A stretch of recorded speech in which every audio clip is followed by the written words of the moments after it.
Welcome everyone. In the history of the Gary Neville Podcast, I don't think it's ever been carried out in conditions quite like this.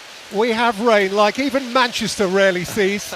We've had thunder and lightning, and at Old Trafford we've had a 1-0 Arsenal win, Gary, which for sure now takes the title race to the final day. Yeah, and it's drowning out those Arsenal fans that are still in that far corner. And well, look, there's quite a few United fans that aren't leaving yet, thinking that I'm going to get soaked outside. But yeah, but that was a good day for Arsenal in more ways than one, because I wanted to see them in a title race after what happened last year again, and see how they've progressed. And today, I said it on commentary, that's confirmation and validation of a massive improvement in mental strength, in calmness, in focus, in concentration. To win 1-0 is the hardest way to win a football match, I think, because you're always living on a knife edge, in the sense that if the opposition team go up the other end, which Manchester United did many times, that you're just thinking the madness might happen, something could happen. But no, well done to Arsenal today, and they may not win the league, but they've done everything that they possibly can, and they're on the right path. That's the main thing, they're on the right path. Do you think they were deliberately conservative today? Was 1-0 their kind of perfect outcome? It's what they came for. Well, I think it's a great position to be in when you go 1-0 up and you trust your defenders, like this team does, and the goalkeeper. But certainly the defenders, I mean, the defenders protect the goalkeeper so much. I mean, the goalkeeper's done well, don't get me wrong, but I have to say that Arsenal back four is a solid unit. And I played against a great Arsenal back four. The one that I first played against back in sort of the day was the Bold, Adams, Dixon and Winterburn, and then it evolved with Ashley Cole coming into it and Sol Campbell. Great defences, but that first one was clockwork. This one is getting close to that level in terms of how they defend. And when I think back in the last 15 years on Sky of working and how Arsenal were, they were flimsy for a long, long time. This is a tough unit, and it's a tough team in front of them. And they're only going to get better because they've got the age on their side. So the manager's only going to get better as well. But I think Mikel Arteta tonight will be as proud as he's been at any time during his Arsenal career, even when he wins the FA Cup in his first season too. I think today will be almost confirmation in his mind that, yeah, we can do it. We can live in a title race, and that takes a lot. And as much as you rightly identify the defenders, this was the Arsenal team that might not win it because they don't have a centre forward. But the return from that front three in the run out, in the run in, the games that have really mattered, Trossard, Saka, Havertz, are scoring key goals. They're all contributing. They're all fit, which is important as well. Today they were given a little bit of a gift, but they exploited that gift. But they've got a good balance. Havertz is doing a similar thing to the thing that Firmino did at Liverpool. A little bit like he just drops in, he links the play, he's providing a goal threat, but he's subservient to the team. He'll do whatever the team needs in a game. And you remember for large parts of this season, there were large question marks over Kai Havertz, but he's become a really important figure. And I used to think that Firmino was a wonderful player for Liverpool, and obviously Mane and Salah used to get all the sort of plaudits and the main credit, and that's right. But I always used to mention Firmino because I used to think that the way in which he played just connected midfield into the attack, and Havertz is doing something similar. And we know about Saka, Trossard and Martinelli, they're excellent wide players. I'm not quite sure what to ask you about Manchester City, because it kind of feels like copy and paste, doesn't it? I mean, yeah, again, yesterday at Fulham, there wasn't a moment when they weren't going to win that game. No, you switch on, sure you did, I did, at home, and you're thinking that it's going to be a long shot, and then the inevitable happens, and we're at Tottenham Stadium on Tuesday night, and the inevitable will probably happen again. But the main thing is today for Arsenal, at least Manchester City have to go there and win. I suspect they may have stayed down in London, actually. I don't think they would have come back last night and then gone back down Monday. Maybe, I don't know. But, you know, if they're down in London this afternoon watching that game, or if they have come back to Manchester, they'll have been a little bit of something could happen there. It's Old Trafford. But now they'll switch back on again. Obviously, they would have had to have got points on Tuesday anyway. But, you know, just generally they'll switch on now and think, right, okay, and they're a machine. And it's been said so many times. And Tottenham has been a difficult ground for them. So the game at Tottenham on Tuesday now becomes not one where City can win the league, but it's effectively the one that sets up the final day. City win and they're in charge. They fail to win, Arsenal are in charge. Yeah. Does that play into the dynamic at all, or should City just do their thing? City, I mean, look like Arsenal have done today. Concentrate on your own job, win our game. That's what Arsenal have done today. City do that regularly. They've been in this position before, being pushed by Liverpool. So it's not unusual for their players to be going through this, and they won't be panicking sat there this afternoon. That's the problem for Arsenal.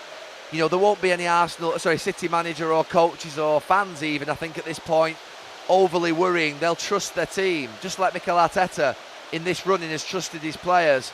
And look, we'll wait and see what happens on Tuesday. It'll be interesting, particularly if Tottenham score first and something happens.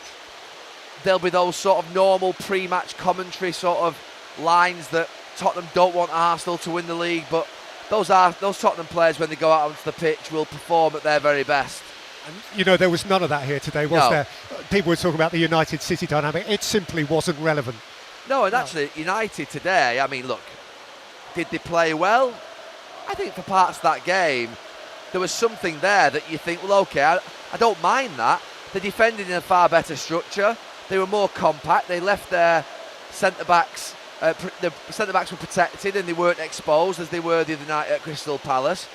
They were wasteful in the final part towards the end. Garnacho in particular, who I think was positive all game, there was a cross that he couldn't get into. He should have come back out. There was a shot that maybe he could have done better with that he tried to bend round into the far corner.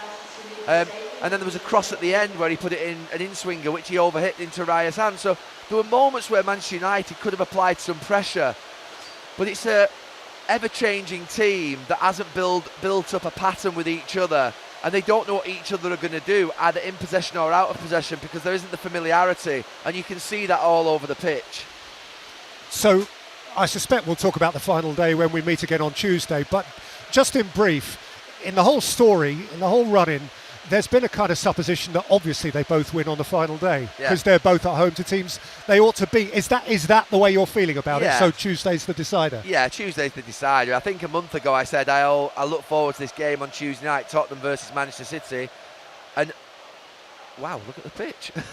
Joe, that game would have been called off if that rain had come about can you imagine? half an hour ago.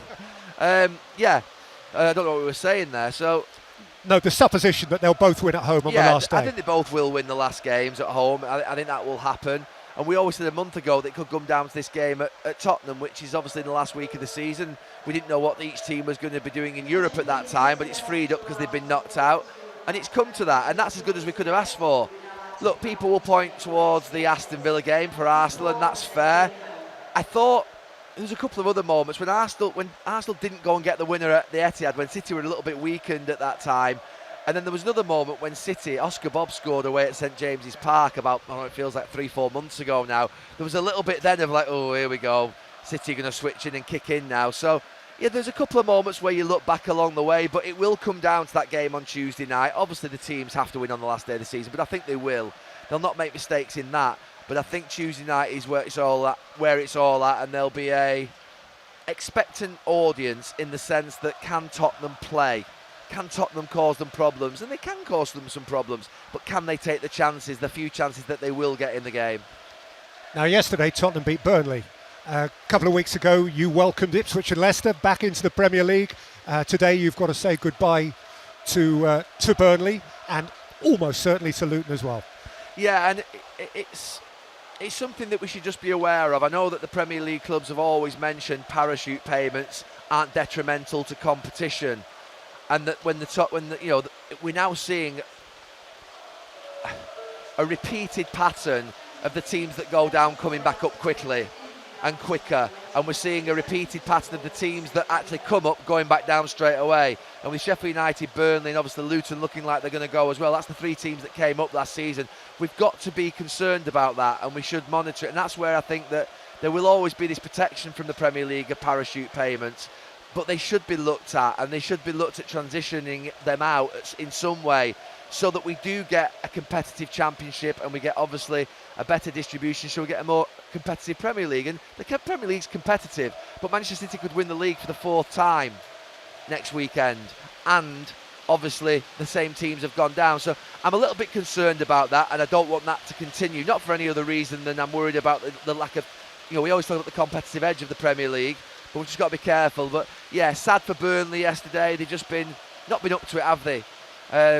Throughout the season, they've fallen short, and they'll be disappointed because they threw a little bit of money at it. But yeah, I think Vincent Kompany, if he stays, then if you remember, Sean Dyche, I think, went down at a certain point and then came back up and had a good few years with Burnley. So maybe it's a learning curve, maturing as a club, of getting used to it. Maybe they need that relegation again to come back up again.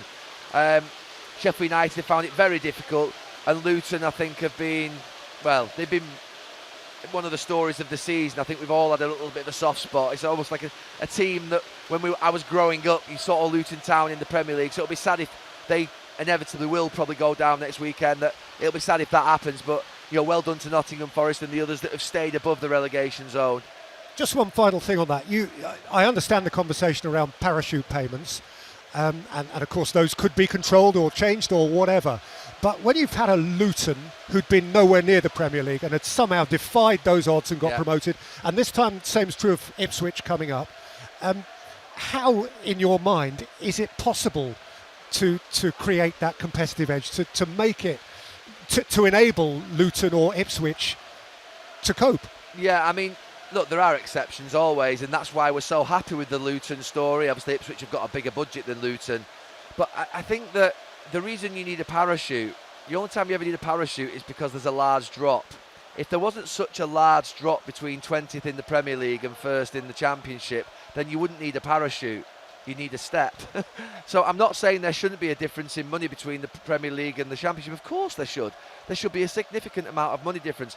But it shouldn't be, and I've said this so many times, it shouldn't be 100 million at the bottom of the Premier League and 5 or 6 million at the top of the Championship. It just shouldn't be. It should never be that big a gap, that 90-odd million pounds. It needs to be closer. And I don't know how we manage that. They're talking about salary caps in the Premier League. Maybe there is some sort of what would be cap that gets put on wages once you go down, that there is a drop in wages. And most clubs put those step down in wages in to protect themselves against relegation, but maybe they just have to be more stringent with it to the point whereby, that gap is smaller, but then that sort of, if you like, that difference in salaries is such that it means that you don't need parachutes, because there is a significant liability to the rest of the Championship clubs, and you're creating desperation not just in the Premier League but also in the Championship, and we don't want desperation. I've said this before, it should be, if you go down, that there is sporting disappointment, not almost financial sort of ruin, and teams are so desperate to hang on to this parachute payment, this money, and it doesn't need to be that way.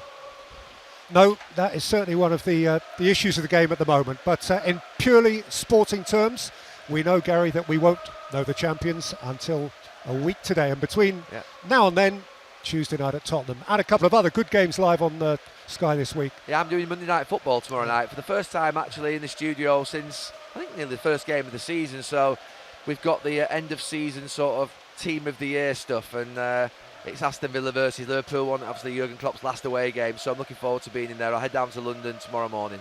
Terrific. Thanks, Gary. Thanks, everyone.